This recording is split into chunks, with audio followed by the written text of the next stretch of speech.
token dead? That's so weird. Don't you love it? Of course. I think it's working now. Okay, that was really weird. I've never seen that before. All right, we're live now. We are live. I think so. Iverson, thanks so much for the sub.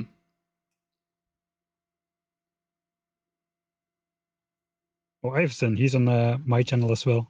Awesome, hello. Yeah. Default's Place, welcome. Do you have it pulled up too, the Twitch chat?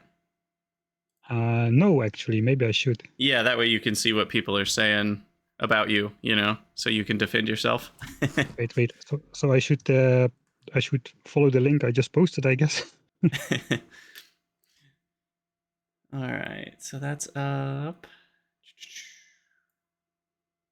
All right, and I'm gonna run an ad real quick so pre-roll ads get turned off. So as people show up, it'll not pre-roll. But for all of you here, sorry, it'll be an ad for a minute. Because Twitch is Twitch. I wish I could do ads differently on Twitch. Yeah, kind of the same. Basically, whenever I start streaming, I just do like a overview of what was last time, where we left off, and then when I actually start, it's usually when the ads start rolling in. Exactly. Yeah.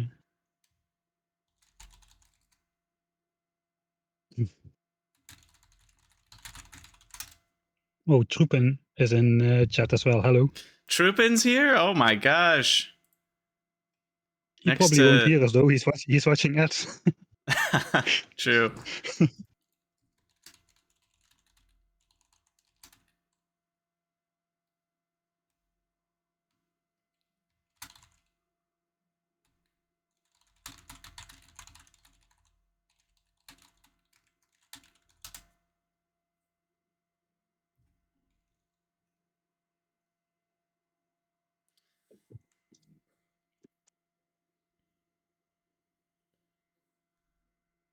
People already redeeming stretch. I guess I should stretch before we start. All right, let's give him twice the value for money. Maybe you can stretch my profile pictures. Yeah. yeah. Here we go. You stretch. Oh yeah, doesn't stretch the image, but you know, close enough. It's funny. Yeah, I'm going to be exposed as a filthy cheater. Looks like somebody else got your notes. Yeah, exactly. Well, I mean, you kind of signed up for it by releasing the video publicly, you know? Yeah, I kind of set myself up like a cheater in Warptorio before actually revealing the exploit. Troopin, so glad to have you. You are one of my favorite content creators. You always crack me up. Ooh, a tongue twister. Okay, people are redeeming all this stuff. So what tongue twister? You have to come up with it. Outsourcing.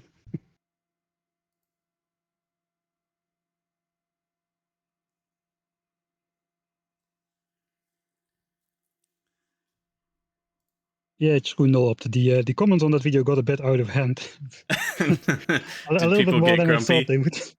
That's funny. Oh yeah, they thought I actually cheated them in, and why would I invalidate my entire run like that, and such a and so and That's so. That's funny.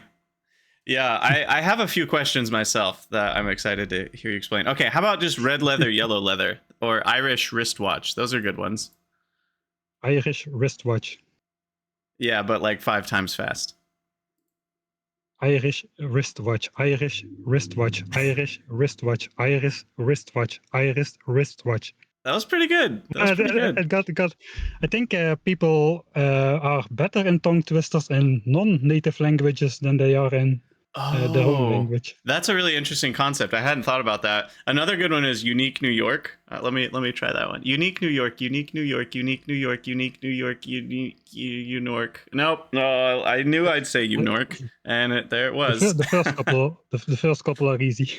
Unique New York, unique New York, unique New York, unique New York, unique New York. Okay, I can do it. That's good. That's good. Oh man. I need a Dutch one.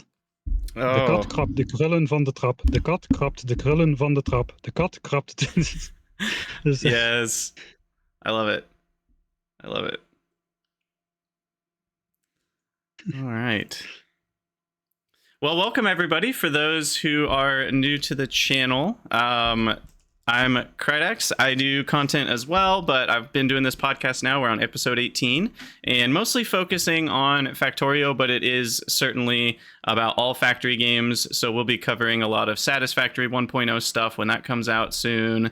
And obviously we cover the Factorio Friday Facts. So if you're interested, there's, 17 other episodes before this one with various guests. Sometimes I just fly solo on the podcast, but I'm really excited to have Michael Hendriks on the cast for this episode, and we'll be talking Factorio, Warptorio, and all sorts of stuff. So hopefully you'll get a behind the scenes look at who Michael Hendriks is. A never before seen. All right, are you ready to go, Michael? Are we good to start? Yeah, sure. Okay. Well, I think we're all good. So I'll start recording and then we'll go from there. So cool. Hello everyone, I'm Krydania. Welcome to the Factory Must Grow episode 18. Today we are joined by none other than Michael Hendriks. How you doing today, Michael? Yeah, fine, thanks. Yeah, so excited to have you on the podcast. So Michael is a YouTuber who does lots of Factorio challenges and kind of zany videos, so to speak, and he also streams. He's been doing a Mega Base series recently on Twitch. What else are you working on currently, Michael? I have a series on YouTube, the Warptorio playthrough, which I guess most people who watch me will be familiar with. It's coming to an end. I hope to round it up before Factorio 2.0 comes out on October 21st. And in terms of streaming, doing a 10,000 signs per minute vanilla megabase with biters enabled, because usually everybody switches them off when doing megabases. So I thought, why not do one with biters enabled? That's awesome. Yeah, 10,000 is a huge number.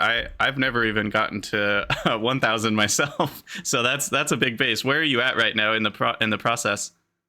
Well, the first time I made a 1,000 signs per minute base, I thought, man, I'm never going to do 10,000. That is just literally an order of magnitude worse, But then, well, a lot later, I kind of got to try it, and I did, like a couple of years ago, I finished one, very suboptimal, but now I'm streaming.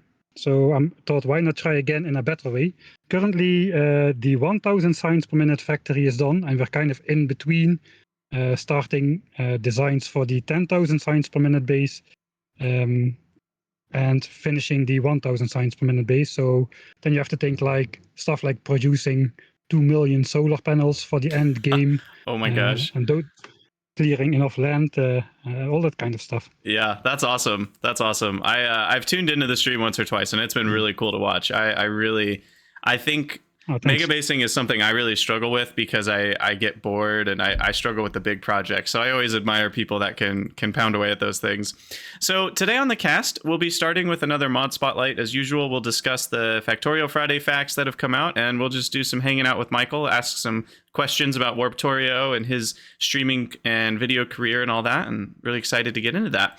Quick announcement before we get into that, though. Satisfactory 1.0 is dropping in 9 days, I think it is. It's on September 10th, and so that's pretty exciting. I myself will be streaming pretty much daily when it comes out, and there's a lot of exciting new stuff that they just spoiled about their Tier 9 quantum stuff, so I'm really excited to check that out. Michael, are you a Satisfactory guy, or do you just kind of Factorio only? I have never played Satisfactory yet. The thing is, I get hooked quite easily and I get nerd sniped on stuff quite easily. So I try to limit my exposure to other things than Factorio whenever I'm making a series with limited success usually. But that's why I didn't play any other Factory games, not really. Yeah, if you start, you won't be able to stop. Yeah. Yeah, it's definitely looking to be a pretty huge update for the game, and it's already an amazing game. So I'm excited to check that out. But I'm sure at some point you'll get to it because it's going to be worth it. But the game's not for everybody. The 3D is very different, in the handcrafted world. It's a very different vibe, even though it's a great factory game. So some people love it. There is handcrafting involved. I might have to try that out. Ooh, good point. And also, before we start, I want to thank the show's patrons. The show's possible because of you, the listener. If you'd like to support the podcast, you can head over to patreon.com/Krydax. I also want to shout out all the new patrons since the last month. Huge thank you in particular to Alexander Wales, Lord Moldmaker, Sir Moosin, Chris H, Bulby, and Edison EF. Thank you guys so much for supporting the cast. So today's mod spotlight is going to be one that might make sense to a lot of you, but we haven't spotlighted yet on the channel. It's Warptorio 2. So this was released by Pyrofire about 5 years ago, and it only has 31,000 downloads. Michael, what can you tell us about Warptorio? Oh, only 30,000. I didn't know that. I thought it was more popular than that.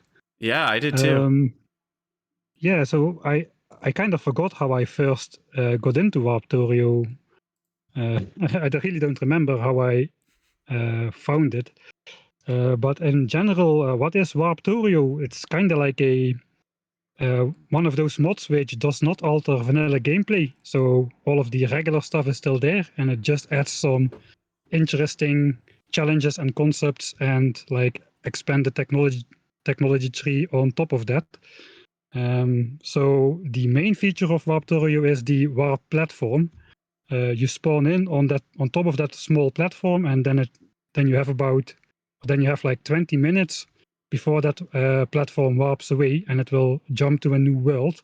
And if you are not on that platform at the end, then you will get left behind. Left behind. Yeah. So that platform keeps jumping from world to world, and slowly you gain more and more control over the platform, unlocking technologies and new abilities, and eventually you'll be able to warp back to your home world where you started. And there's no official like victory condition, but to me it seems kind of implied that returning to your home world is kind of the goal of the mod pack. So I'm not really sure that's the intended ending. There's not really a specified ending to the mod.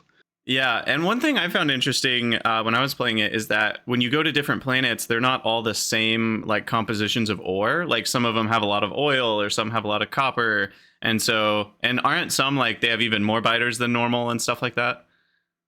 Yeah, there are different planets which you unlock at different stages of the game. So most of them are gate kept behind reaching a certain warp zone, so you don't get overwhelmed with a biter planet on your second warp or something. But yeah, the annoying planets with the missing ores, they are unlocked very early. So you just basically warp to a new world, and there's no iron. So I guess you'll be leaving quite quickly again. Yep, we'll just hit that button real quick.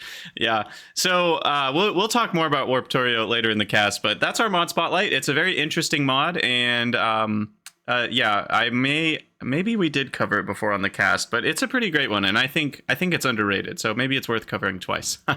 But we'll talk more about it. First, let's get into the Friday facts. So there have been 2 since the last podcast. 425, which was called Behind the Legs, and 426, which was called Resource Search and Assembler GUI Improvements. FFF 425 was mostly kind of a behind the scenes episode. It wasn't so much about, spoiler content. It was more just about how they did stuff. And this one in particular was about the legs of Spidertrons and the pentapod enemies. It's a very interesting read. I wouldn't say any of it is massively exciting. It's just it's fun to see their process and how they make stuff. They talked about how they optimized, how the legs find where they can go, and they also had to come up with new pathfinding for the enemies because now the pentapods can walk over water, which is going to be interesting when you're defending a base. Now you can't just assume that a river is going to keep you safe. It has to be a very big river. So that'll be different. Also, there's a new pollution system, and they talked about kind of the new pollutant system. What do you think about that, Michael? I'm curious. Sorry. About the pollution, the new pollution system. Well, it's kind of interesting that different machines produce different types of pollution on different planets, and as a core mechanic, it's still gonna work the same. It's gonna spread out to the biters, and they're gonna attack you, I guess. So, yeah, basically a different, basically a pollution rebalance for different planets with a different name, I guess. Right. Same song, different verse. Yeah. No, yeah. Of course, the how is it called? The ambience of that is quite nice. Yes. Just like imagining what's going on the planets and just forgetting into the like sort of the role playing feel of Factorio. But I think Factorio Space Age more has the like where you are really putting yourself in the shoes of the Factorio guy more than the original game has that, where it's mostly about building the factory and not so much about the biters and the planet. Whereas the Space Right. Age is going to be mostly about the ambience, I think. It feels to me like that. I agree. I think they've done a really good job, kind of, even though I wouldn't say it's lore necessarily. Like you say, it's a lot better ambiance. So it's much more world building and feeling like you're actually in the world and the universe that the engineer's in. I think it's, even with the changes they're making to Nauvis in terms of the terrain and making that way more believable and natural. And I feel like even those changes, it just makes the whole game feel a lot more kind of like a cohesive experience, rather than just, like you said, kind of, we're just throwing an engineer here so you feel like there's some reason that you're building a factory. But yeah, so that's what I mean. I mean, when Factorio was created, that whole story was not there, and the planet was just the planet. But now they've created all those other interesting new planets. They had to do something about Nauvis as well, because, that was just still like the based from the original game idea 10 years ago. Exactly.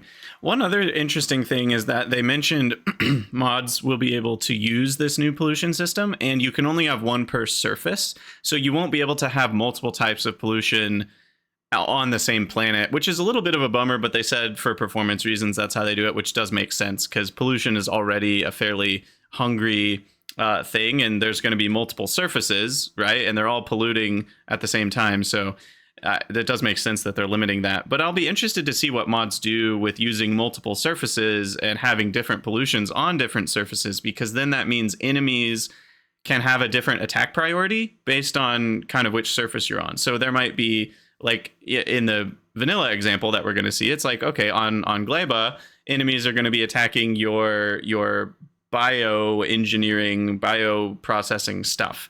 But you could have other planets where enemies only attack your belts. For example, maybe belts make a specific type of pollution and they just go for the belts. And you could have all sorts of chaos like that. It'll be interesting to see, kind of where that goes. And then the only other thing in the Friday Facts was Arendelle. I say the only other thing. He went into a massively long TED talk on on how he made the Pentapod fight video. So he did a behind the scenes. Deterministic, Yeah, and it actually, I read the whole thing. It was very interesting, but all that to say, a lot more work went into it than you would think, because it is just a 1 minute, fight video, and you probably thought it only took a couple hours for him to crank that out, but it was a very involved project. So go read the Friday Facts if you're interested in seeing more about that. Okay, what about Friday Facts 426, Michael? What were some of the things they talked about there? Well, apparently they obsoleted one of the of many users' favorite patches, the resource marker or resource map marker tool, which automatically labeled resources for you. But now you can do it. You will be able to do it in the Factorio base game and actually search for patches and how much they have, and pin them accordingly. So that kind of obsoletes that mod. Yeah, it's really exciting that you can search, especially because now there's going to be new kinds of resources. Now your brain is having to think about different planets. I feel like when you're only on Nauvis, you can kind of remember where different resources are, but now you're going to be jumping between surfaces and you're like, oh wait, where was that ore on this planet? Because I've been thinking about this other planet now. And so being able to search and you can pin them as well, which means that it'll keep the resource count kind of up on your, I assume it's just on the map view that it'll keep it pinned. I don't actually remember. Let me go see if I can read that. Where does it pin it? Probably on the map view, because that's the only place you have text, I think. Yeah, it pins it on the map view in the top right near the search bar for the ores. And you can search in remote view, of course. So if you're looking at another planet from afar, you can still search for it. Also, they made some changes to crafting machines. Michael, what did you think about those? Like the display? I agree with a lot of the changes which they have been making to the game, but this one is a little bit unnecessary, in my opinion. So the changes they made now, the tooltips now show some like production per second and stuff, which they claim is because it is now harder to actually see how much you need with all the productivity bonuses and the new buildings and the diminishing beacons and all that stuff. But in reality, it's the same like the base game. Once you get to productivity Mark III modules and beacons, due to the way productivity modules work with their additive speed penalty, which gets subtracted from the speed beacons, you cannot calculate that anyway.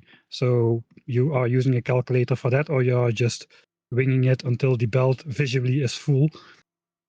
So I didn't really see the need to clutter that up and to put the focus on that. It kind of puts the focus on that ratios need to be good or your factory will not work, which is just not the case. You can really just spaghetti stuff together and just make more of whatever is short, and it will still work. So for me, the crafting machine tooltips are, I don't know how I feel about them. I think they're unnecessary. Interesting. Yeah, no, I really like that take. I think I agree that putting a focus on it does say something. It is true that for a lot of players, they're already doing those calculations. They're doing the napkin math, so to speak, and this will be helpful for those players that would do that anyway. But there's also a large subset of players that don't do the napkin math. They are just eyeballing it. They are spaghettiing it. And for those players, this kind of does throw something in their face that they don't need or want. And I think I wonder if it'll be helpful if they could add a setting to disable it, maybe, or they disable it by default, and then there's a setting to enable it. That could be a good solution to that, I think. Yeah, maybe. They also moved some stuff around on the interface, which I think looks better now. The tooltip over the recipe and the actual product and the button being disconnected. I think the new interface looks better, which is weird because usually I don't like it when things change. Yeah, this change feels like a good one. So for those listening that haven't seen it, basically what they did is they took so when you've got your assembler open, you can see the item input on the left, there's the progress bar, and then on the right there's the item output. And when you would hover the item output, it would actually show you the tooltip for the recipe, which is different than showing you the tooltip for the output item.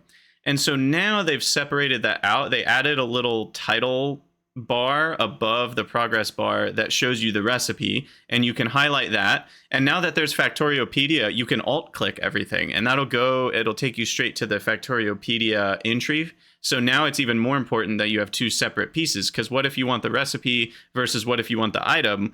You want to be able to alt-click both. And so now they have there's a title bar for the recipe with the icon for the recipe above the green progress bar.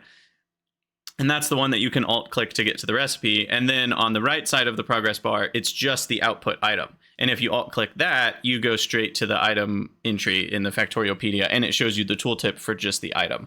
And that's really handy in particular for spoilage, because they actually show you the amount of spoilage that the item has on that tooltip. And so in the previous iteration where they showed you the recipe, they wouldn't have been able to show you both. And so it was kind of like with spoilage added, there was another reason they needed to do this. And so that actually makes a lot of sense why they changed it. And I think it's a good change. And so I agree that one's helpful. And even though it is a change, it feels like it's not like the assembler output screen was very cluttered anyway. It felt like it had room to add something more, and I think this, by adding that title bar, I think it makes it a lot cleaner and make more sense to me. So yeah, back to your thought about the items per second. I think it's helpful because the numbers are bigger. I do agree with your argument that like the numbers were already complicated in late game vanilla Factorio. It's not like you could easily just be like, oh, 3 times 7 is 21. They were a lot harder than that. But I think now the numbers are going to be, we're talking like in the 20s or 30s or 40s multiplied. And so I think the napkin math, even though it may have been difficult before, it's even more difficult now to even maybe guesstimate. I'm guessing that's what happened kind of internally, is they're like, oh my God, these numbers are huge. I'm making like over 100 copper wire per second, whereas before the numbers were a little smaller. I wonder if that was part of it too. I don't know. Yeah, maybe. But yeah, so that's the FFF. Pretty exciting stuff. Not major features here. They're just kind of, again, adding more little features, more quality of life mods that people have made that they thought, hey, this will be good in the base game. Let's do our version of that in vanilla. I do think YARM, which is short for Yet Another Resource Monitor, I do think that mod will still be useful because it allows you to measure the patch size, and it kind of allows you to make it so that it'll only notify you when patches are getting close to running out. Whereas this new pinning system, it kind of feels like if you pin all your patches, that's too much. It's taking up too much space. Whereas YARM kind of automatically hides everything. It has a setting to automatically hide everything until it becomes important for you to go find a new iron patch or whatever. Have you ever used YARM? No, I have used something similar in the past, but I didn't really like it just because it labeled everything. I usually just manually label the patches I want to use and for what I want to use them. Like, oh, here's like a huge copper patch and a somewhat smaller iron patch. These are going to be for green circuits or something like that.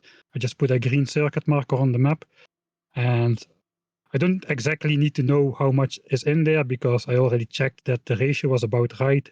And I could, if I really wanted to know how much resources are in there, I could just type 125 M for million or something. Right. And I don't really similar. I guess both of these Friday effects were kind of technical things, so no real cool things to talk about. And with these kinds of Friday effects, it's mostly just okay. I can read it and I can truly appreciate the changes and optimizations they made and all that kind of stuff, but it's not really I just experience these Friday effects and move on. It's not really like you Right. have like super big talking points about where you can really, I mean, okay, yes, like cool optimizations, but yeah, it's cool. But what else can you say about it? Yeah, there's no massive game design like implications from these FFFs. They're just solid. It's like eating your vegetables. It's like, this is good stuff. Like more quality of life, more optimizations. I love to hear it. I love to see it. And I like that they've kind of been bouncing back and forth between the really exciting Friday facts where like a new planet, new enemies, and then some of these more like technical optimization, quality of life. I like it. Yeah, there's a good balance. Yeah. So, and we'll talk a little bit more about some of the past FFFs too, because I'm excited to get your take on some of them. But before we dive into Factorio specifics, let's start with kind of a zoomed out picture. Michael Hendriks, who are you? Like, what how'd you get into all this? Yeah, it's been a long time. Who am I? I'm just some guy on the internet who makes Factorio videos and puts them on YouTube, and somehow that got out of hand a bit, and now it's my job. Whoops. Kind of. No, yeah. I mean, I always hoped that it would be possible. So I can do a kind of a small background story, I guess. Yeah, so please do. I've been working like in translation, like translating products for a web shop for many years. But as you can guess, with the emergence of AI and all that kind of stuff, there was a expiration date on that job. So in the meantime, I started doing making videos for YouTube. Not really serious, just also was sort of as a creative outlet at first. But yeah, eventually, and at the start of 2022, no, sorry, at the start of this year, I I lost my job, and I decided just to go full time and see where it would take me. So I already had a pretty good support. So thanks everybody who's listening to this podcast right now. Thanks for your support. It means a lot to me that it gave me the confidence to try to go full time. And so far, I haven't thought about my job once after I lost it. So that's a good sign. That is great. So what did you, when you, so like, what was the first breakthrough video where you felt like it transitioned from, oh, this is just a fun random thing I do, to like, oh, there's a lot of people watching this. This might actually be a thing. Where was that transition? Well, the biggest growth, both mostly in my Patreon, which was when I did the Ultimate Deathville Challenge, which was kind of the first video where I did like a voiceover, where I wrote a script beforehand and actually did a voiceover instead of just yellow text, which I used to do before. And people kind of liked either the idea of that playthrough or that the fact that I simply just talked. It was not the first time I talked in my videos, but it was the first like well-edited series where I talked, and looks like that one. That one really took off, and that series grew my Patreon from like, just something from the side to whoa, this could be, once I lose my job, this could actually replace my my lost job income if I lose my job. So that series, which is still also my personal favorite series of myself to date, is really what made the big change for me. Yeah, that's awesome. I think it's really cool that you kind of felt like the support kept growing throughout the playthrough. So I do want to talk a little bit more about your kind of style of content and stuff. But one other question I have just about the beginning. How did you get into Factorio itself? Was it a love at first sight kind of game? Like, when did you first play it? What's your Factorio history? Well, we can simply blame one single person for my Factorio addiction, and that person is Zisto. I don't know if you know him. He is not that active anymore. I'll just type it in the chat real quick, Zisto. So he was mainly a Minecraft YouTuber back 10 years ago, like 2014 or so. I used to watch his Mindcrack videos, and there was a super hostile series, which was like some sort of challenge maps where you could get through. And then one day he posted the first episode of his first Factorio series. And of course, I was watching him. And after a few episodes, I bought the game, and the rest is history. Yep. So did you, sorry, I'm trying to think. When did you start making videos like for YouTube? I have a really weird channel history in that regard. So the very first video I made on my channel was a Minecraft Skyblock video, and I just tried to make a video where I could use all the buzzwords, Minecraft, Skyblock, speedrun, time-lapse.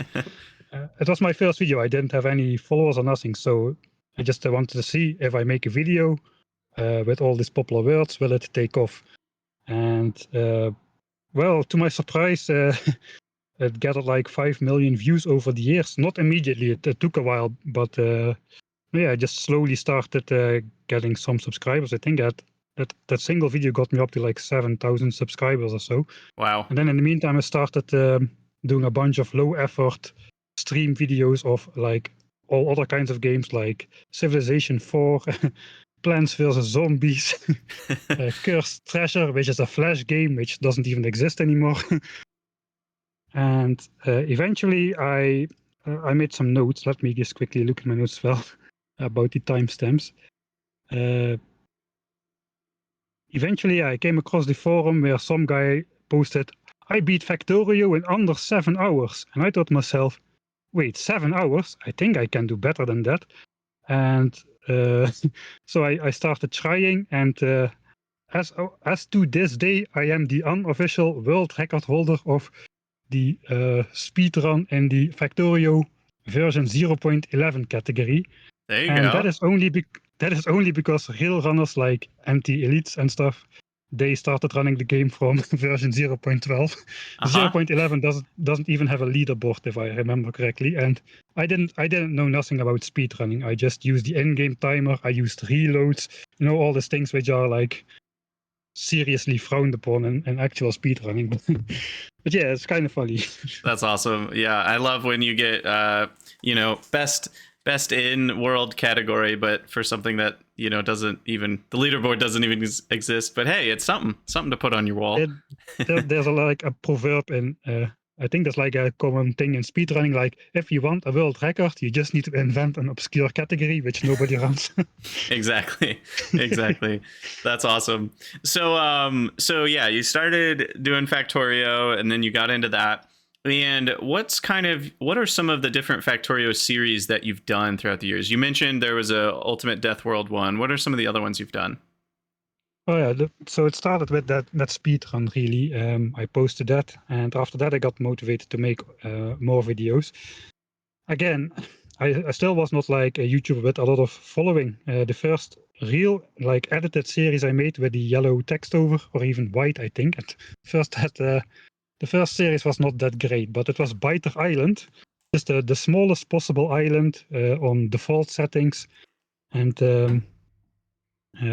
just basically trying and increased biter settings, but just a default progression, and just trying to win the game from there. It was back in 2019, so I did have a bunch of experience with the game, but I was not really particularly good at it yet. I posted one episode of that. It didn't get a lot of attention, and after that I got hooked again on Minecraft. I spent another 3 months or so making a single Minecraft video where I completed the original challenge I set out to do in 2014. The original video was a comical failure of that challenge. And somehow that video set off like nothing else, and I got like 5 million views in 1 month on that single video. Wow. It was really like up there. So I did what any sane person would do, which is to never make another Minecraft video again. and instead I got motivated to complete Biter Island Factorio. So episodes 2, 3, and 4 got out, and they got a lot of views from people coming from the Minecraft video. And I was just kind of hoping that some of the Minecraft audience would also enjoy Factorio and stick around. That's awesome. Yeah. Don't contact me for your marketing needs. You clearly have got it figured out, though. It worked for you. But yeah, that's not exactly conventional wisdom, is it? No, yeah. If I would have done the smart thing, I guess it was just then to jump on the Minecraft bandwagon. But I wasn't that motivated to make more Minecraft videos. I'm also not particularly good at the game, so I cannot do building, and I cannot do like super precise fast inputs. So both of those categories kind of go out the window there. Yeah, but Factorio is something which really fits me well, where you can just take things on a macro scale, and the micro doesn't matter all that much.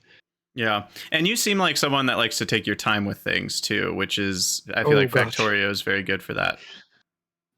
I see all these people get so many views on those single episode playthrough videos, and sometimes I try to do it, but I just cannot make a concise video. I have to put everything inside, I think that's one of the unique things about my style, I guess, is instead of jumping over a lot of things, I don't only tell you about what I'm doing, but also how I'm doing it and why I'm doing it. And I kind of tend to go off on many tangents during my series, which kind of drags out the playtime. But I don't know.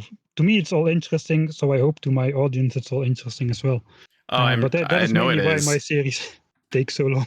Yeah, but that's why your audience likes you, is that you do go into those things and you do go on those tangents. Because for most of us who play Factorio, and I myself as a content creator do the same thing, where it's like I go on tangents when I play the game. So I think taking your viewers along with that journey on you or with you is a really good way to kind of help them feel like they're part of the playthrough. Whereas, and it is awesome to watch playthroughs, like you said, where people take one 500-hour playthrough and they condense it into a 40-minute video. Like that's really cool and impressive.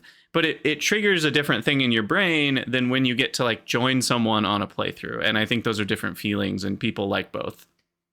No, I think in my challenges is particularly important. Like, let's take the Ultimate Death World Challenge, for example. If I would just jump over the beginning without justifying where I got my resources from, how I killed the biters early on with nothing, basically, I think there would be a lot of questions and like maybe allegations even of just jumping over stuff. How did I do it? It cannot be something like this. So I tend to really go in detail about stuff which I feel I need to justify, especially sure. early on in the playthrough. Yeah, well, speaking of allegations, we have something we have to talk about here. So, you've been doing a Warptorio series, as we mentioned, and recently, and I didn't get the exact timeline written down, so I'm not sure which came first. But I was watching the Warptorio video where you were just starting to make warp modules, and you talked about how warp modules are great, and you kind of described this process where if you have enough warp modules, like 11 of them, they each give 10% productivity to creating more warp modules. So it is something that affects final products. And you were like, okay, if we can get 11 warp modules, then that means the productivity bar will fill up before the crafting bar. And so we'll get our extra productivity output when the green bar, the regular progress bar, is only at about 90%, and then we can deconstruct the building and it will give us all our ingredients back, and now we just got a free warp module, and you can rinse and repeat. And that process made sense, right? It's a little bit of cheating, but you called it 3D printing, which I like. But then somehow I would call it cheesy, not cheating. That's okay. Fair enough. You're right. It is technically a game mechanic, so you are cheesing it rather than cheating. I like that. So then, however, you managed to somehow only make 2 sets of ingredients. So how did you what did you do there? I have allegations that you may be a dirty cheater. What happened? Well, all right. So you're talking about the vanilla exploit, which I happened to stumble upon, and I'm ashamed to admit it, but almost a year ago. And I decided not to post it back then because it would mess things up, I would feel. So I just basically I posted it to my Patreons, but I didn't put in a bug report or anything like that. Also because I wanted to use it for the Warptorio series because I thought it was cool. I just thought I would get it done a little bit faster. That's instead amazing. Of it taking almost a year. So you sat on this secret for a year almost. Yeah, I guess so. Let's first talk about how the exploit works, and then I will speak a bit about how I found it and why it took so long to come out. Yes, please enlighten us. The exploit is first about the warp modules. If you exceed 100% productivity bonus, like you said, you can deconstruct the assembler. And one of the game mechanics in Warptorio, which changed from the early days, very early days, I guess, it's already a long time like that. You used to not get your crafting ingredients back if you deconstructed an assembler mid-cycle, but they changed it so that now you do. And I think when they did that, they kind of missed. That is where they made the oversight, because they didn't implement. Because first you lost your crafting ingredients when you deconstructed the assembler, so there was no way to exploit it because you lost your ingredients anyway. But then they made a change, and I think that is where the oversight happened. That's speculation. I don't have this confirmed or anything. But so what basically happens is you could use a construction bot to deconstruct the assembler. You do it outside of the range of your normal bots. You make sure you have only one construction bot in your armor and your personal roboport, so it doesn't get constructed instantly. And the bot just cannot pick up the assembler at one time because it needs to take out all the ingredients you're getting back first. And when the bot... So you cannot take out the ingredients even if you mark the assembler for deconstruction. They won't show up. But as the bot starts to take out the first ingredient, suddenly all the ingredients do show up because the bot is starting to take out, like, instead of 200 red chips, there's now 194. And this is all, then it becomes visible, which means it becomes accessible for you to take out all the stuff as well. So the thing is, when the bot takes out the stuff, the green progress bar resets to 0, but the purple bonus bar would not reset to 0. But because you interrupted the deconstruction process and the assembler did not get deconstructed, now you're left with an empty assembler without having spent resources to make something, without having made anything, but now you have 10% productivity bonus. Yeah, so up into you've the made assembler. progress on the purple bar, but you've gotten all your ingredients back because the bot starting to take them made them accessible to you and paused the process. Yes. So basically, what happens is you just repeat that like 10, 15 times, never letting the actual product finish, always taking out the ingredients again, and the purple bonus bar just keeps filling up until it exceeds 100% and gives you a bonus product. And there you've gotten your first product for free, And if it happens to be a warp module, you can now add that to the system, and the second step will go twice as fast. Mm-hmm. So absolute madman. Yes, I kind of stumbled upon this when I was playing around.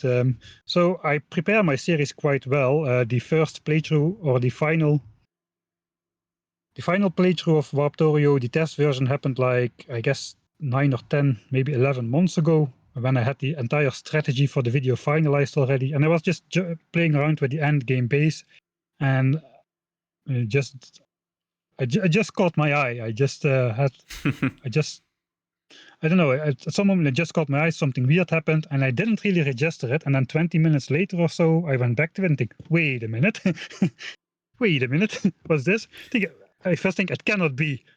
This is such a once you know, it's one of the things. Once you know it, it's such a simple thing to see. How it can be missed for 9 years by the entire Factorio player base. No, it cannot be that it is something real, crazy. But then it turned out to be, It's especially crazy because Factorio is not really a game known about its exploits, Everything is locked off pretty well, usually. So. When I saw it, I was blown away. I was like, "There's no way! How did everybody miss this for this long? When you have this many people who think about how to break things, like Factorio players are known for their, they're really trying to do things as efficiently as possible and trying to take advantage of all the mechanics. So it's nuts to me that nobody found this.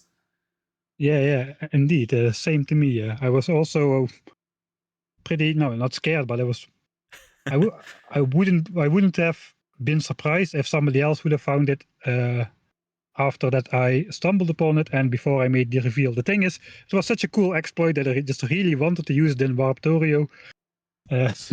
So I thought, okay, I'll do this Warptorio series next, real quick. And then it'll get out there. And then it took I don't know, 9 months to get to this point, because I go through everything so slow. Yeah. So to dive a little bit into your process then, so do you record, so you said you had a plan for the whole series. Do you plan out kind of, like, did you play all the gameplay and now what's taking you time is to edit it down? So did you do that gameplay 9 months ago, or are you playing and then editing it into a video and then playing some more? Like, what's your process there? So 9 months ago was the final test run, just to test my strategy for the run. Because to those who don't know, my Warptorio run is about trying to beat the games in as few warps as possible. And I settled on 8 warps being the minimum. So I had to develop a sound strategy to get that done, because it's not really a lot of time. So I developed the strategy, tested it out, did the refining final test run, and that was where I found the exploit. And only then I start just recording again. So I have a lot of experience already with the game I'm going to do. Is that how you normally do series, or is this kind of a unique take? No, it's how it's kind of how I normally do series. Not all of them, but some of them with like pretty hard challenges, which I mean, there is no way you're gonna first try like some of the hardest challenges, so you need to prepare a little bit for that.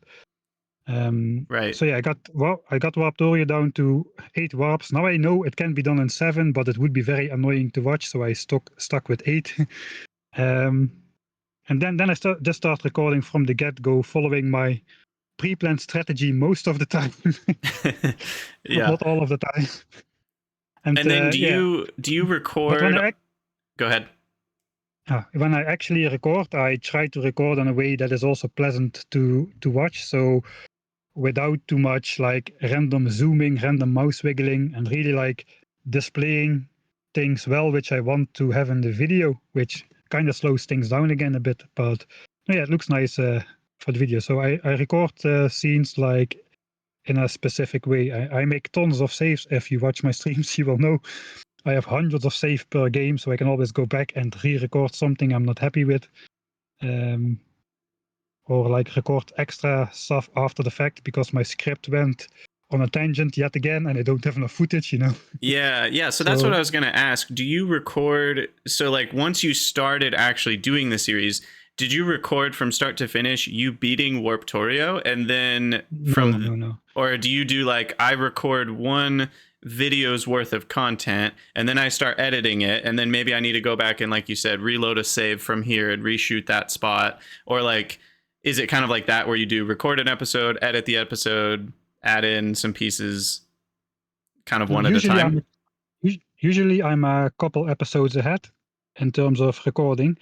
Mostly so I can do some foreshadowing of things which will happen in the future. Like one of the, I guess, famous moments in one of my playthroughs is on the Ultimate Death Will challenge, where I very carefully made sure no biters, no terrain was generated beyond what I could see, so I could be sure there were no biters in the void.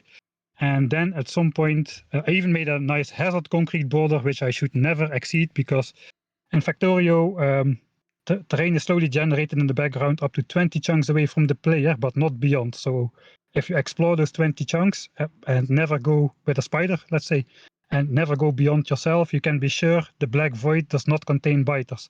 So I did that completely, puzzled out the maximum range where they could be, made a nice hazard concrete border, so I had a visual reference where I should not go except behind my nuclear reactor, which is then I decided to blow up my landfill for the nuclear reactor because then it would absorb some pollution.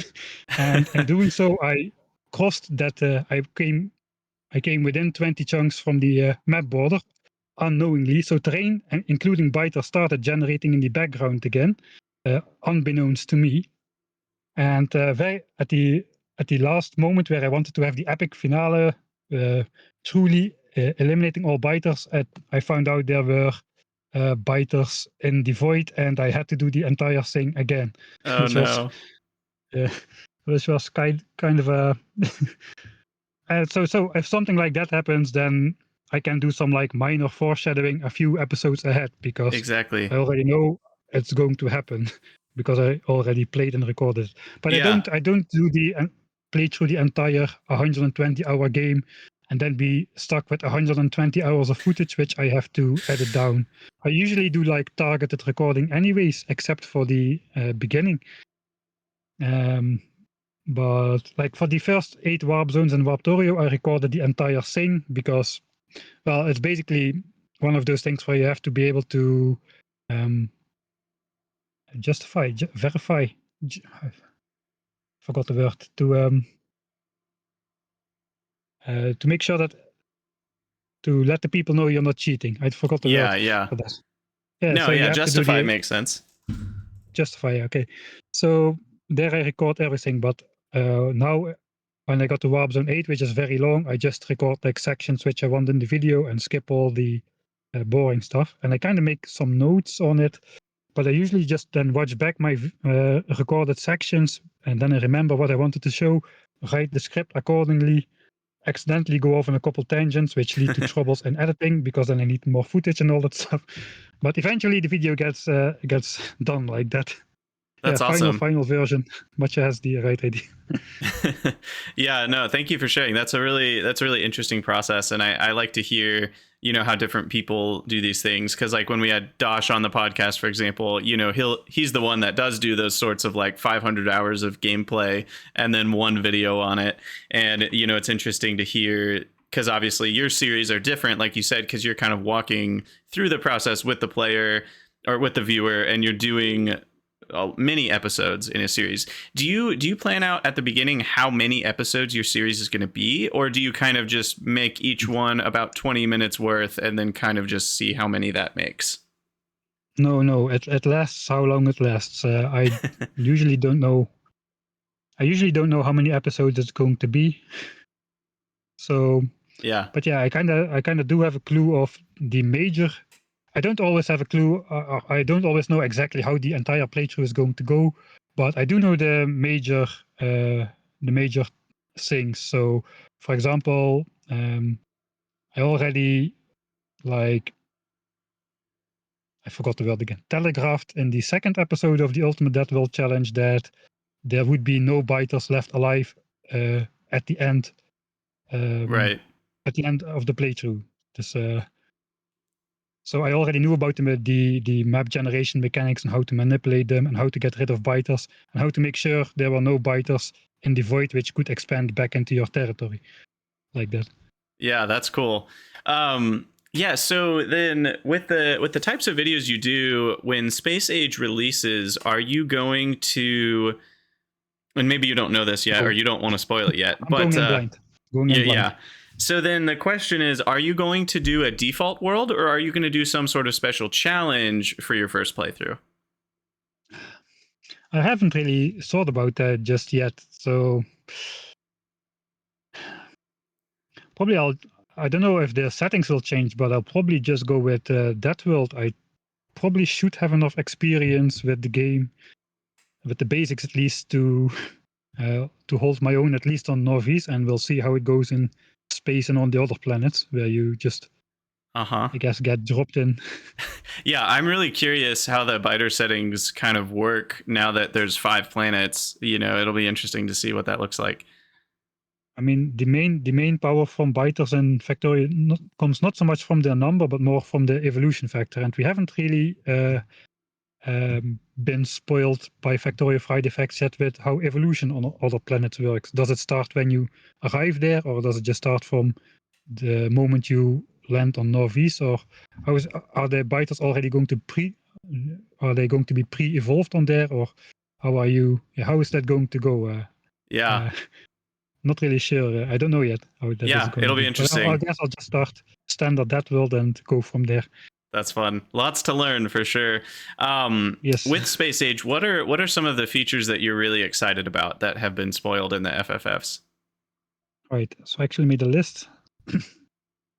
Right. So yeah, like I mentioned before, I really like the effort they put into the ambience of the new planets and also the accompanying soundtracks.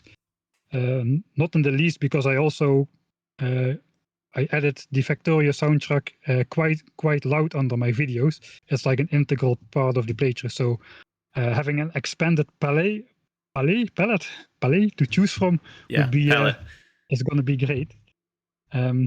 Another major thing which I really like is getting rid of the entire fluid mechanics system and just have it be not streaming. That is going to be great.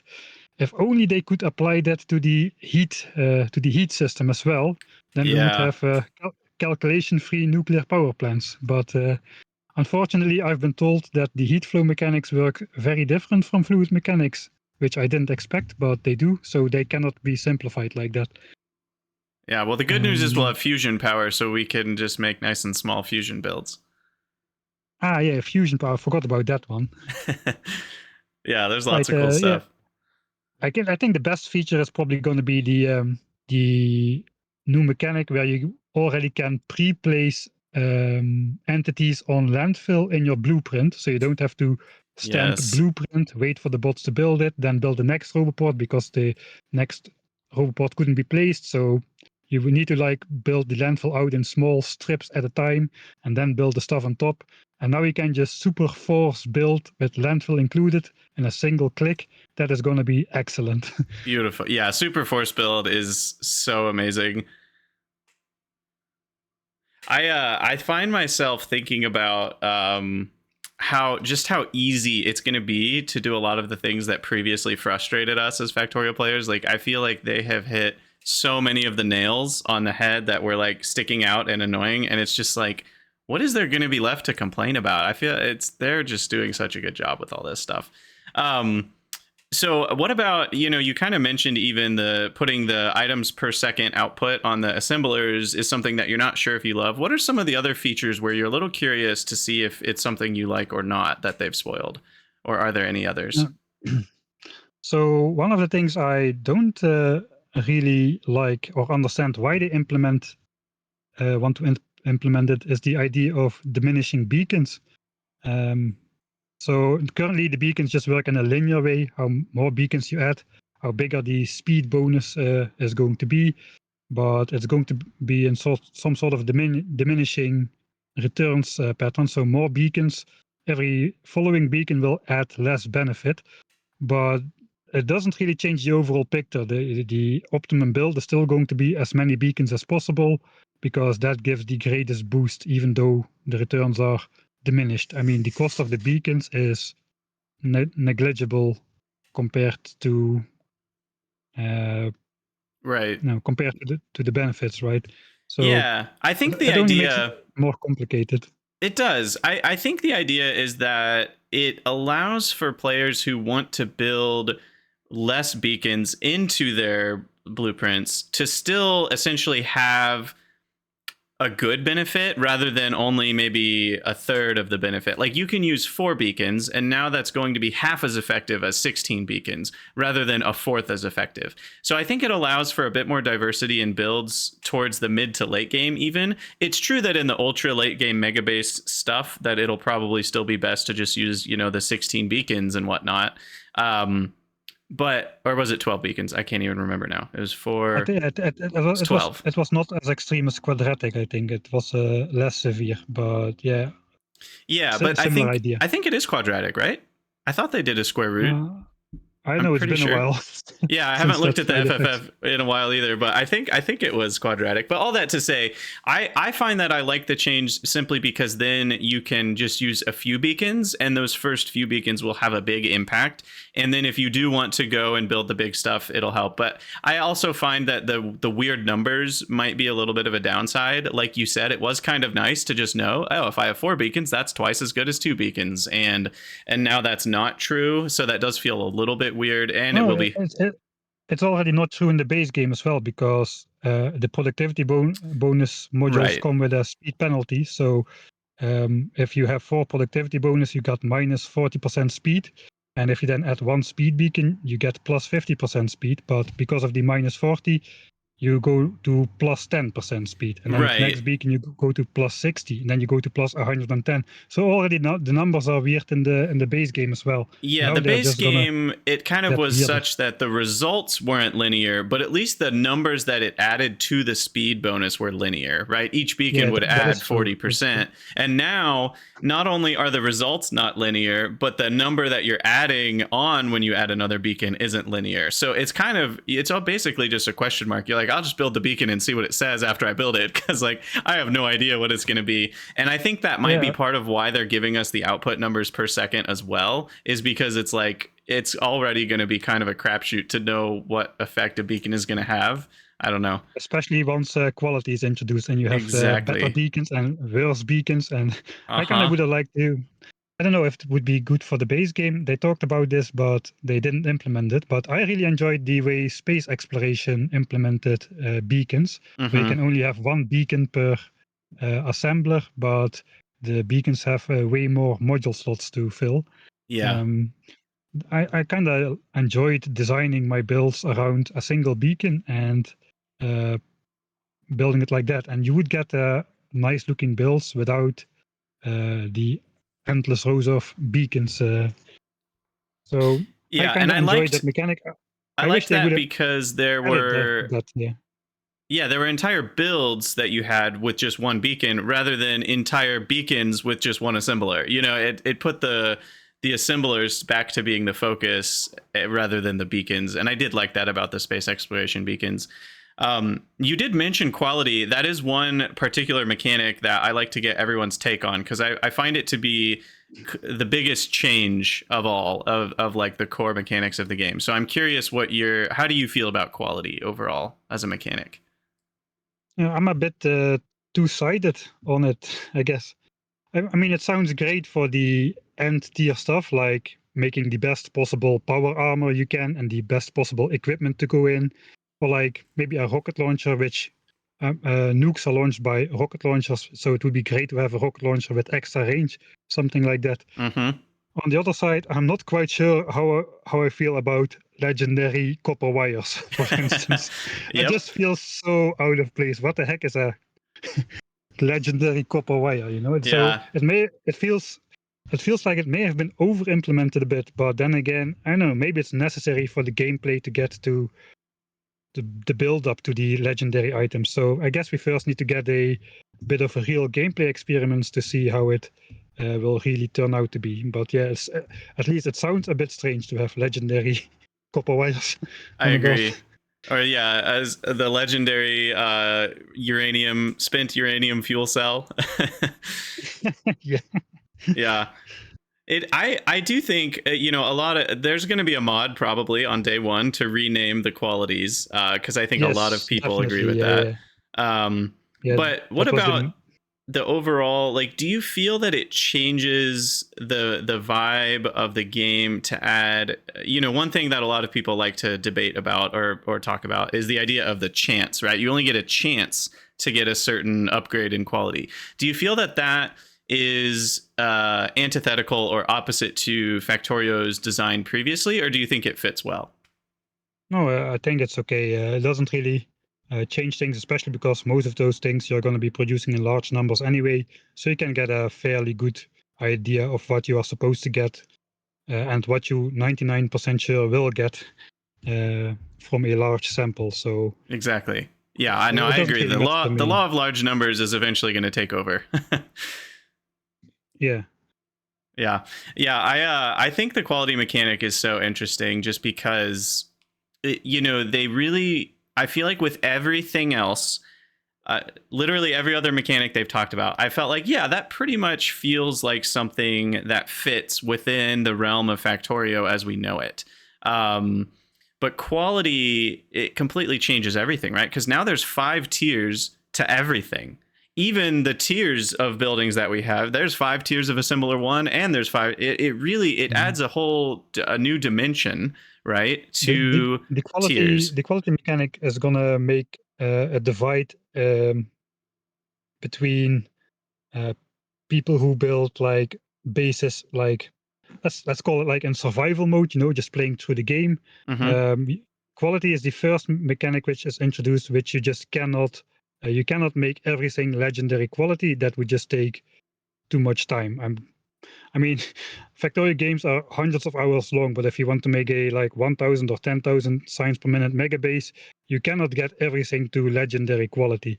But you also have the people who build like mega bases optimized for UPS with the map editor, and of course there you can get everything in legendary quality. So there's going to be like a divide between organically built, like in-game build bases and map editor build bases, which currently does not exist because even now it is possible to actually produce the tens of thousands of tier 3 modules you need to build a 10,000 signs per minute base. It takes a while, but if you need to design everything anyway, you can do it. And I am actually doing that at the moment in the 10,000 signs per minute stream, so I know it's possible. But with the quality mechanic, that is going to be out of reach. That is just going to take like 100 times as much time as you would need to complete the rest of the game. So it's not going to be viable to actually do that. It'll be interesting. It'll be interesting to see, like how much it changes what the optimal or best possible builds look like. Because obviously, if everything's legendary, that's better. But then that costs you too much. So where's the balance? Because eventually things pay for themselves, right? The amortization rate, or however it's pronounced. And so it's like, what's the rate on getting things to legendary? Eventually it'll pay for itself. How many hours will that be? I'm curious if it's a playable amount of hours or something in the 10,000s or something. But no, too many. It will be too many. Yeah, I guess we'll see. I think it'll be there will be certain things that will be worth going legendary early, and there will be certain things that won't. And I just like that it'll be every player will kind of have a different feeling on what they want to be higher quality first. And I like that it adds a little bit more, I feel like, diversity into a playthrough.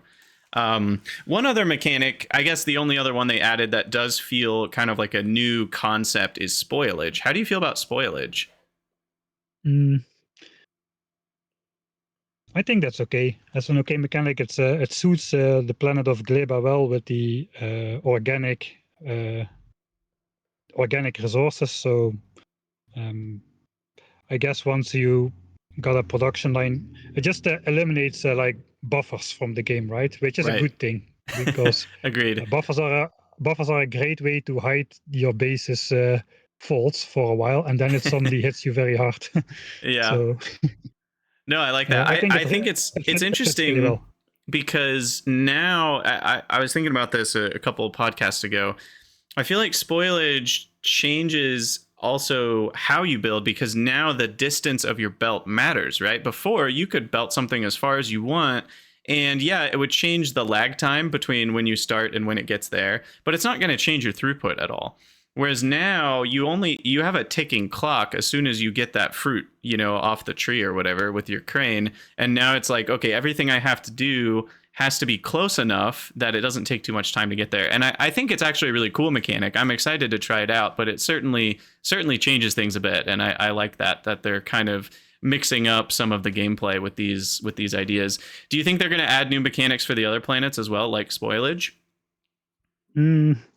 I have no idea. I'm not involved in the process, so I think we'll have to see. There's still one mystery planet, right, which they haven't revealed anything about just yet, if I remember correct. Yeah, I'm excited to see what comes. We'll see what that's about. For sure. I kind of hope they don't reveal stuff about that and just release it, just to get at least some spoiler-free content still, because of course the file effects they give like previews and all the kind of things.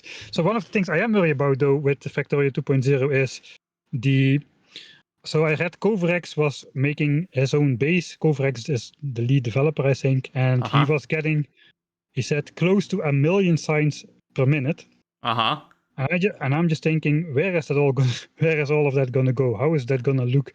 It feels a little bit over the top, really, to have that much, like,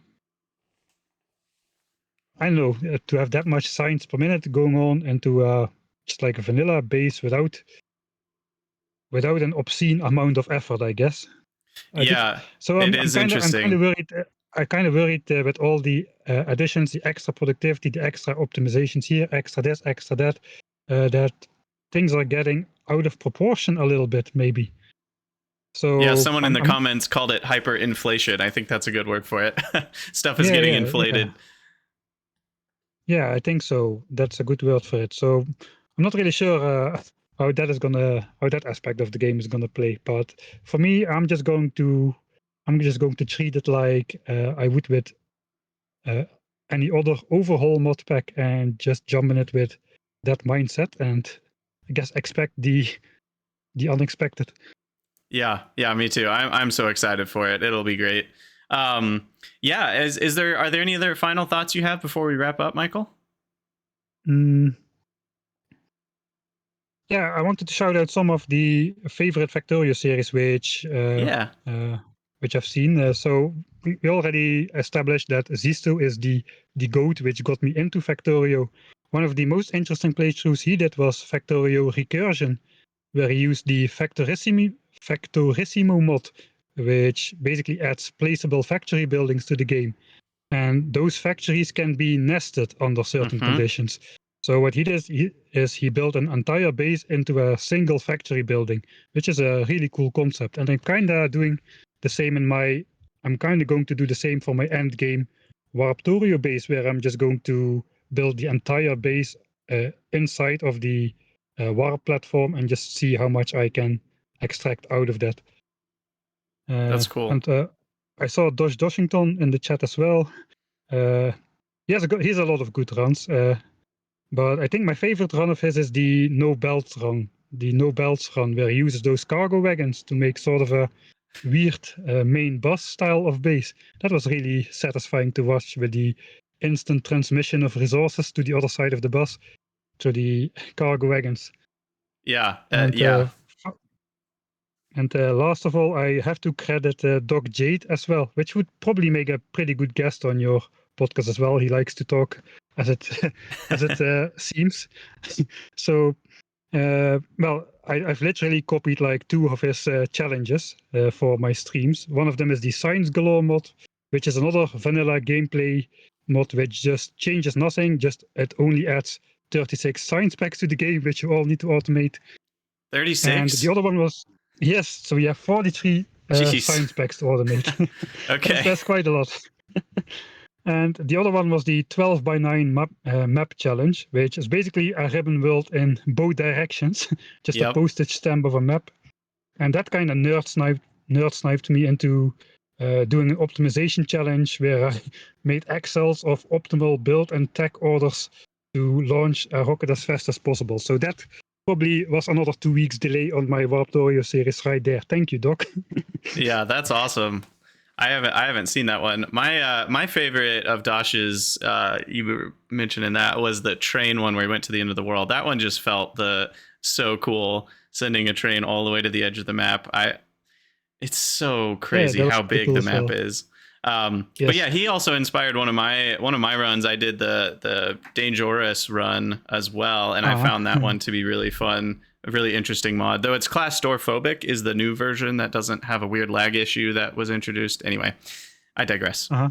But awesome. Well, yeah, Michael, thank you so much for being on the podcast. This has been a blast. Yeah, thanks for inviting me. It went pretty well. Yeah, I loved having you here, and would love to have you on again in the future at some point. Maybe after Space Ages come out, we can discuss some stuff there. But to all of you listeners, if you'd like to support the podcast, you can head over to patreon.com/Krydania. Michael, do you have places where people can support you? You've got a Patreon, right? Yeah, I've got a Patreon. That's probably the best place to support is Patreon. But of course, if you don't have the funds, don't do it.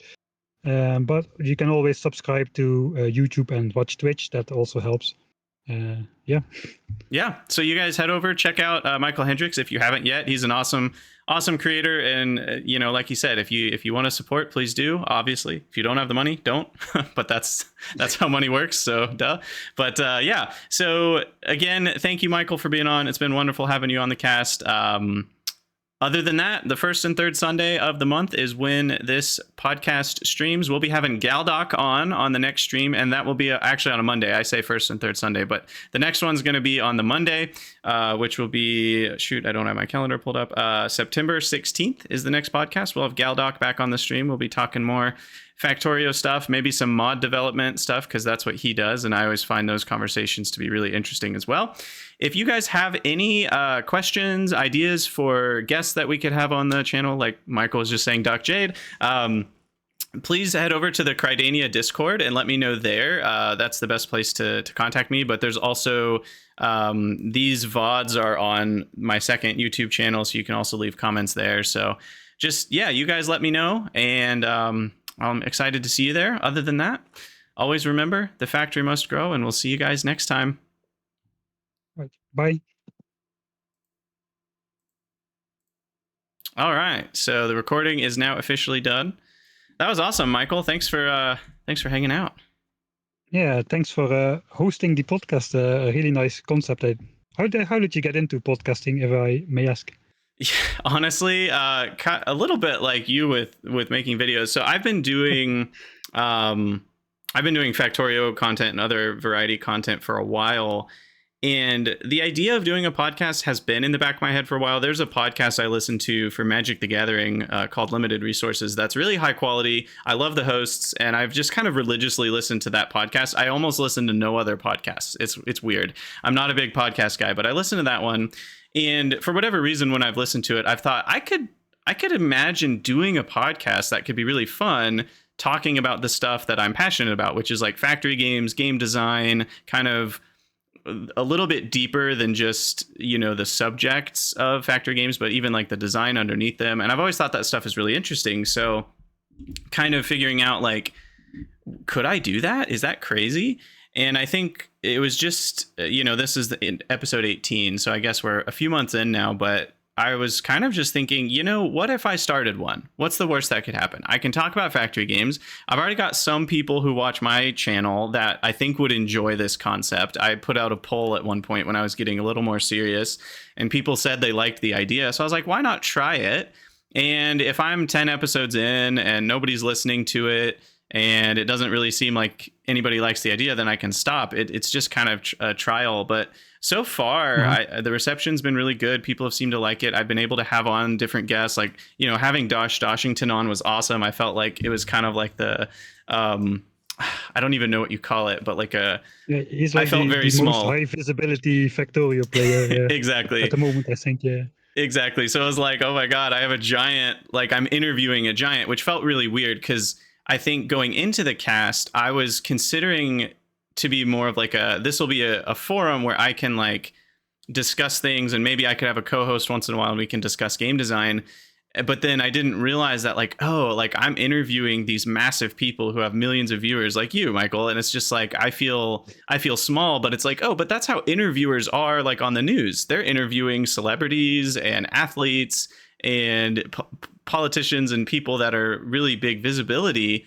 And so it's interesting that, I don't know, like I've kind of transitioned. Some episodes are more of this interview format where I feel like, okay, I'm the little fish in the pond, but like I'm here to interview you and to try to like pick your brain. And so it's been really fun to kind of see that grow and get to try the different, I don't know, formats out, if that makes sense. Mm-hmm. Yeah, nice. But yeah, again, thanks for hanging out. Really awesome to have you on the channel. You did a great job. I'm sure the listeners are going to go crazy over this episode. They already have been in Twitch chat. So I hope I answered some of your actual questions instead of going off on unrelated tangents. You did. You did. I kind of noticed myself a few times where I just answer that's how politicians do it anyway, right? Answer different questions than which were asked. So maybe I'm doing stuff right. I don't know. You did it great. And honestly, like, I think you know this, but it's just like the viewers love to hear you talk, right? It almost doesn't matter what you're talking about as long as it's something you find interesting. And so as the interviewer, I wasn't trying to get you to answer any exact question. It was more just like, I just want you to talk about the stuff you're interested in and get to share that. And you did an awesome job of that. So I really thought that went well. Thanks. So yeah, maybe in the future we can do another one. Yeah, I'd love to. All right. Well, I will let you go for Sunday. Thanks for hanging out with us, Michael. Yeah, thanks, and see you later. Yeah, see you later.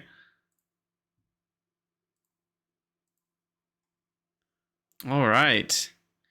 Well, for those of you that are coming from the Michael Hendriks world or the podcast world, I will plug my own stuff because I'm here. So I'm Krydania. I also do factory content, and I'm a variety streamer, so I do a variety of games. But Warptorio is my home base. I haven't been doing a lot of it recently because I'm kind of waiting for Space Age. But Satisfactory comes out literally in 9 days, so I will be streaming that pretty much constantly once it comes out. So if you would like to join me for that, please do. You can also check out more podcast episodes on they're hosted on Spotify, but they should be on any podcast app that you have. And so you can go check out the previous episodes there. We've had Dosh Doshington on the show, which was awesome. We've had Catherine of Sky was in the last episode, which was really cool. We've had Galdoc, we've had Wally, we've had Rygard, who's actually, a Wooba dev right now. So there's just been a lot of cool episodes, and I just feel really I don't know what the right word is, blessed, lucky. Like, I just have loved getting to have all of these big names in the community get to hang out. And I feel like we get to see a different side of them. It's really cool. Like, like Dosh even said in his interview, it's like, he was like, I don't show my face very often, and he didn't show his face, but like his, conceptual face to the community rather than just the video side. And so it's really fun to get to see kind of a different side of these content creators. And I've really been enjoying that. So yeah, like I said, keep giving me ideas for guests, Troopin. I would love to have you on the cast since you're already here. I'll just say that we could, if you're interested, feel free. I'll reach out and we can chat about that. And if you guys have other ideas like Doc Jade and other people, I'm all ears, because this cast has really been a cool opportunity to get to see kind of some of the other sides of these people and their kind of their personal side rather than video side, and those tend to be very different things. For people who live stream, it's a little bit closer, right? Like Catherine of Sky's done live streams, and so it's kind of like people who watch her live streams kind of already understand a little bit of who she is and how she works. But people who only do the recorded and edited YouTube content, it's for sure very different to kind of hear them get interviewed. And so I've thought that's really cool to get to see that side of those people. I feel lucky to get to be a part of that. And so anyway, I'm just jabbering at this point, but I have to head out. I've got some stuff going on today, but thank you guys for hanging out here. Like I said, there's a link to the Krydania Discord in the About section here, so you can head over there. We've got lots of people who talk about Factorio, and we've talked a lot about Shape as 2 recently. There's a game called Factor Y that I started playing that's a really interesting factory game that has a different spin on some things. Still very rough around the edges, but it's got some cool stuff. So all that to say, thanks for hanging out, everybody. If you have more thoughts, head over to the Discord, and I will see you next time. I almost feel like we should raid somebody. There's so many people hanging out here. Let me see if there's somebody we can raid. Literally nobody I'm following is streaming right now. Is there anybody playing Factorio? Factorio. Who's playing Factorio that we can raid? I'm looking for a name I recognize. I don't love raiding people I don't know, just personally. It's not generally my jam. All right, someone mentioned Colonel Will. I've never met him, but Jamatya, you can own that. You're the one that picked him as the raid target. We'll raid him. You guys can go hang out with Colonel Will. It looks like he's doing a last major Factorial playthrough pre 2.0. So you guys can go hang out with him. You can say hi for me, because I got to get out of here.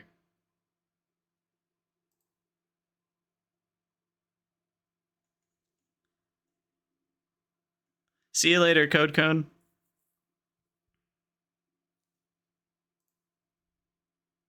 You did even get it next time. See you later, Wascally.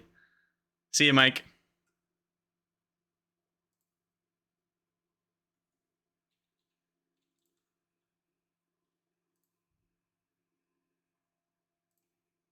It will probably be